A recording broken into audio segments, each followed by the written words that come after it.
일단 사람들이 최대한 마스크를 딱 쓰고 외출을 최대한 자제하는 그런 게 중요하다고 생각해요. 저는 장기화됐다고 지쳐있지 말고 모두가 방역수칙 잘 지키고 그렇게 하는 게 최선이라고 생각해요. 완벽하게 코로나 상황이 조금 완화될 때까지는 그런 정책을 유순하게 하는 것도 좋지만 융통성 있게 조금 강도 있게 유지를 하는 것도 하나의 대책이 될 거라고 생각합니다.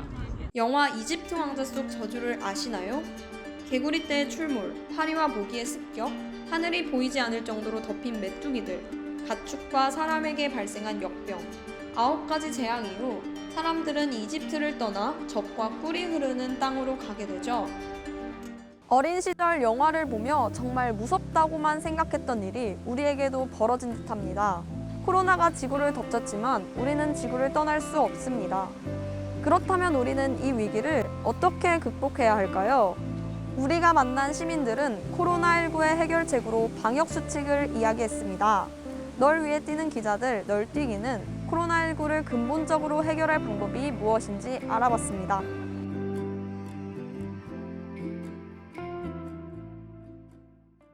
코로나19가 인수공통 감염병이라는 사실 알고 계셨나요?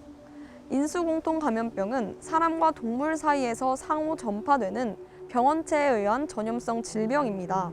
인수공통 감염병은 아주 오랜 역사를 가지고 있는데요. 다만 현대에 이르러 대규모 플랜테이션 농장 조성 등 자연훼손이 심각해지면서 이전에 경험하지 못했던 새로운 인수공통 감염병이 증가하고 있습니다. 산림이 파괴되면 야생동물 서식지가 파괴되거나 축소되고요. 이에 따라서 야생동물과 인간이 접촉할 수 있는 횟수와 빈도가 증가하게 되고 이런 맥락에서 인수공통 감염병이 증가하게 됩니다. 생태적 전환에 대한 어떤 근본적인 성찰 없이는 새로운 인수공통 감염병을 해결하기는 좀 어려울 것 같고요. 역대 최장 기록도 새로 썼습니다. 네, 호주 산불 사태가 장기화되면서 이상 관측이 시작된 뒤 가장 일찍 핀 겁니다. 호주 산불, 장마, 벚꽃 개화 등의 현상은 최근 우리가 직접 겪었던 기후위기입니다. 지구의 위기가 더욱 다가와 우리의 삶을 위협하고 있습니다. 청소년들이 이야기하는 것 중에 우리가 멸종위기 인간이라는 이야기를 한 게 되게 인상적이었어요. 그래서 당신들은 늙어 죽겠지만 우리는 기후위기로 죽을 것 같다고 그렇게 이야기를 하기도 했는데 거기에 정말 많이 공감을 했고 청년들도 이제 앞으로의 미래를 좀 꿈꿀 수 없다는 게 정말 슬픈 일인 것 같아서 이와 같은 기후위기를 촉발한 배경에는 물건의 생산과 폐기 과정에서 발생한 쓰레기가 있습니다. 환경부에 따르면 2014년부터 2019년까지 총 폐기물 발생량은 꾸준히 증가했습니다. 최근 코로나19로 쓰레기 문제가 대두됐는데요. 특히 일명 코로나 트래시 배출량이 급증했습니다. 사회적 거리두기로 배달 및 비대면 서비스 이용이 늘면서 환경부에 따르면 지난해 각각 배달 매출은 약 76.8%, 택배 물량은 약 20.2%, 플라스틱 폐기물은 약 13.7% 늘었다고 합니다. 방역 위생을 위해 사용한 일회용 마스크와 비닐 장갑 쓰레기도 많이 늘었는데요. 식약처에 따르면 2020년 한국 마스크 생산량은 16억만 장 이상이라고 합니다. 마스크 같은 경우는 아시다시피 PP라는 플라스틱으로 만들어져 있어요. 그리고 플라스틱이다 보니까 자연환경으로 되돌아갔을 때 썩지를 않는다는 게 일단 가장 큰 문제고요. 특히 마스크 같은 경우는 우리가 일반 쓰레기로 버리고 있잖아요. 그런 경우에는 재활용이 전혀 되지가 않아요. 다 소각이나 매립으로 처리가 되고 마스크 같은 경우는 플라스틱이 있기 때문에 소각할 때 좀 다이옥신 같은 좀 유해 물질이 많이 나오고 그리고 매립할 때도 마찬가지로 온실가스라든지 이런 좀 유해 물질을 많이 배출을 하게 됩니다. 홍콩 해양환경보호단체 오션스 아시아는 버려진 마스크 15억 6천만 개가 전 세계 바다로 밀려들었다고 밝혔습니다. 바다로 흘러들어간 마스크는 미세 플라스틱으로 변해 해양동물과 생태계에 악영향을 미친다고 보고됩니다. 미세 플라스틱은 크기 5mm 미만의 플라스틱 조각으로 최근 지하수와 수돗물, 생수에서도 미세 플라스틱이 검출되고 있습니다. 우리도 모르게 물을 통해서 미세 플라스틱을 섭취하고 있었던 것입니다. 세계 자연기금의 플라스틱 인체 섭취 평가 연구 2019년 버전을 보면 한 사람이 일주일 동안 먹는 플라스틱의 양은 약 5g 정도라고 합니다. 비교를 해보자면 플라스틱 신용카드 한 장의 무게와 같은 양입니다. 하지만 현재는 더 많은 미세 플라스틱을 섭취하고 있을 것입니다.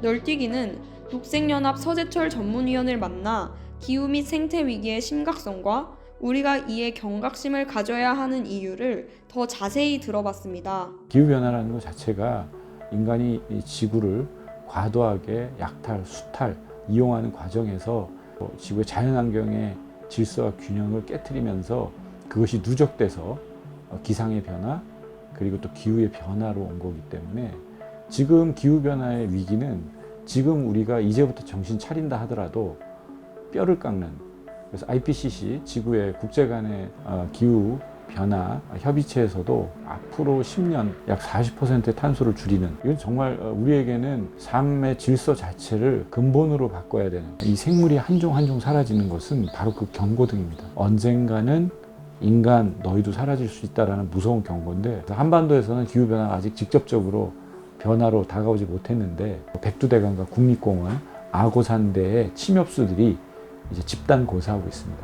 고사가 어느 단계에 되었을 때 가속 페달을 밟는 것처럼 급격하게 소나무가 집단적으로 사라지거나 죽어간다면 제2, 제3, 제4의 산림 변화, 환경 변화 그래서 그 주변에 살아가는 주민들의 삶의 변화까지도 저는 개인적으로 제일 무서운 가설이 서울 시내에 한파가 와서 영하 30도가 넘고 35도 정도 됐을 때 우리 사회는 어떻게 될까?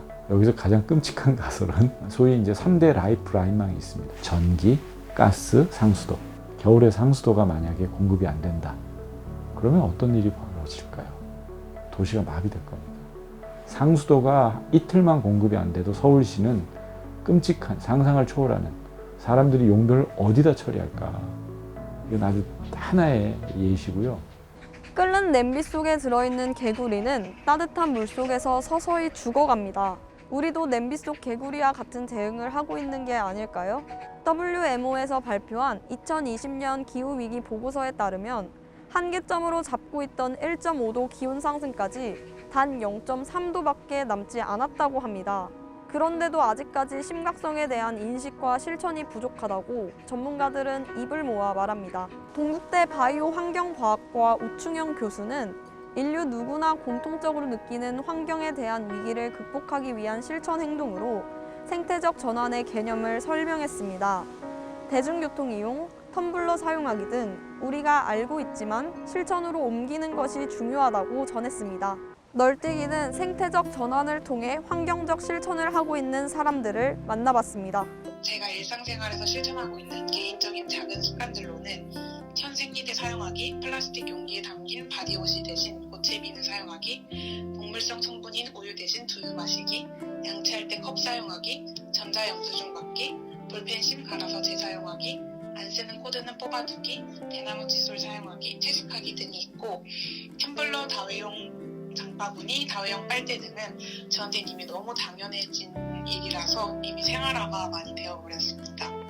지구온난화를 가중화시키고 환경에 막대한 피해를 끼치는 것은 개개인이 사용하는 에너지의 문제가 아니라 그 전체적으로 돌아가는 공장식 축산업 비건에 대한 개념은 이제 실천하는 사람마다 다 다양하게 갖고 있다고 생각을 해요. 저에게 비건은 좀 동물학살을 반대하는 생활 속 실천인데요. 내가 입고 먹는 것은 대체 어디로부터 와서 어디로 버려지는지를 결국 고민하게 되던 과정이었고 실천을 처음 시작하는 건 전 되게 가벼운 마음이었어요. 비거니즘 뭔가 채식주의라는 것은 야채만 먹나? 이런 생각을 당연히 했었는데 파스타 맛집 있고 비건 버거 맛집 있고 이런 한식 맛집 있고 다 있습니다. 개인뿐만 아니라 다양한 단체에서도 환경을 위한 실천을 지속하고 있습니다.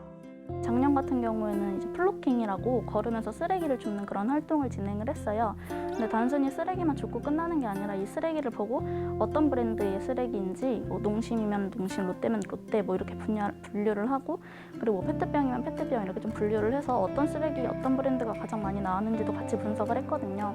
리필 스테이션이라고 개인 용기에 이제 샴푸나 바디워시, 세제 등 내용물만을 받아가는 형식을 통해서 그런 장치를 개발해서 리필 스테이션의 접근성을 좀 더 높여서 플라스틱 팩 전체 폐기량을 감소시키려고 하는 그런 활동. 양심거울 캠페인은 현재 310관 쓰레기통 앞에 붙여져 있어요. 양심거울. 쓰레기를 버리고 있는 나의 모습을 비춰줄 수 있는 양심거울을 제작했고, 그리고 사람들이 이제 많이 헷갈리는 빨대는 일반 쓰레기에 버려야 된다, 컵라면 용기도 일반 쓰레기에 버려야 된다, 뭐 이런 것과 같은 분리수거 방법도 소개해서 적어놨습니다. 재활용하기, 줄이기, 아껴 쓰기도 중요하지만 이제는 아예 쓰지 않는 방안도 고민해야 할 시기가 왔습니다. 카페에서 일회용 컵 대신 텀블러를 사용하거나 배달 음식보다는 직접 요리해 먹는 것처럼 작은 것부터 시작해보는 게 어떨까요?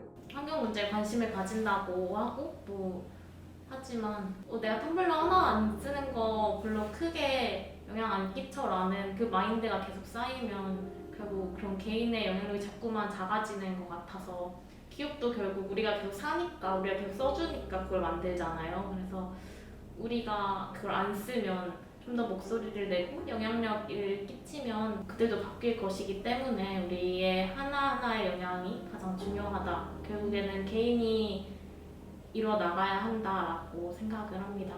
결국 중요한 것은 자연, 환경, 생태에 대한 인식입니다. 이는 곧 생태적 감수성을 가지는 것과 연결되는데요. 널뛰기는 취재원분들께 생태적 감수성이 무엇이라고 생각하는지 물었습니다.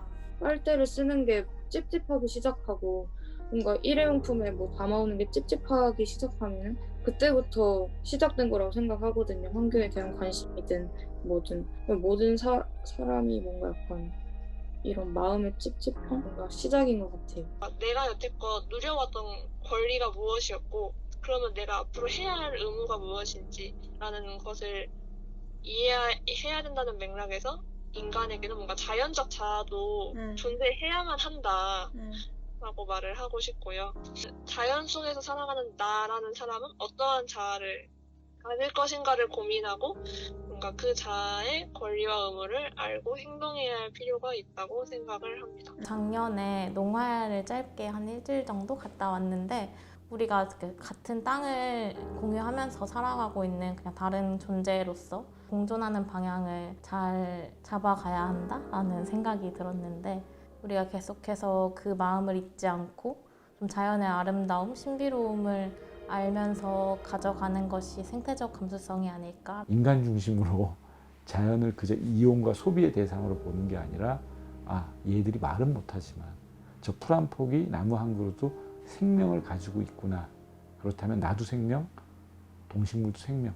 그러면 우리가 어떻게 공존할까 노력을 하게 되고 생각을 하게 되고, 그 과정에서 이제 우리가 인간 중심의 삶의 모습, 태도를 공존이라고 하는 가치 속에서 그 방법으로 바뀌어 나가는 이런 것이 되지 않을까 싶고, 널뛰기는 여러 취재원을 인터뷰하면서 현재 우리에게 가장 중요한 문제는 기후 환경 문제임을 느꼈습니다. 박지은 학생은 플랜 B는 있지만 플래닛 B는 없다는 문구를 언급하며 해결 방법을 고안할 수는 있지만 두 번째 지구란 없다고 강조했는데요. 코로나19가 앞으로 일어날 위기 상황의 시작일지, 위기를 극복할 계기가 될지, 그것은 우리에게 달려 있습니다. 생태적 전환, 우리는 인식을 바꾸고 행동을 바꿔야 합니다. 사계절이 없어지고 있는 현실, 벚꽃을 일주일 이상 누리지 못하고 우리가 말하던 그 봄이라는 계절이 사라지고 있고, 우리가 겪어왔던 여름이 더 이상 아니고, 그런 무력하고 있는 현실에 대해서 그냥 그런가 보다 하고 넘어가게 되는 경우가 많은데, 이런 걸 하나하나를 넘기시지 마시고 뭔가 이상하다 싶으시면 질문을 해보셨으면 좋겠어요. 왜 이렇게 됐지? 그럼 앞으로는 어떻게 되는 거지? 그러면 내가 살아갈 미래는 어떻게 되고 그 이후의 삶은 어떻게 되지? 이런 것들을 질문들을 하시면서 그냥 개인이 할 수 있는 만큼만 저는 하더라도 분명히 바뀐다고 생각하거든요.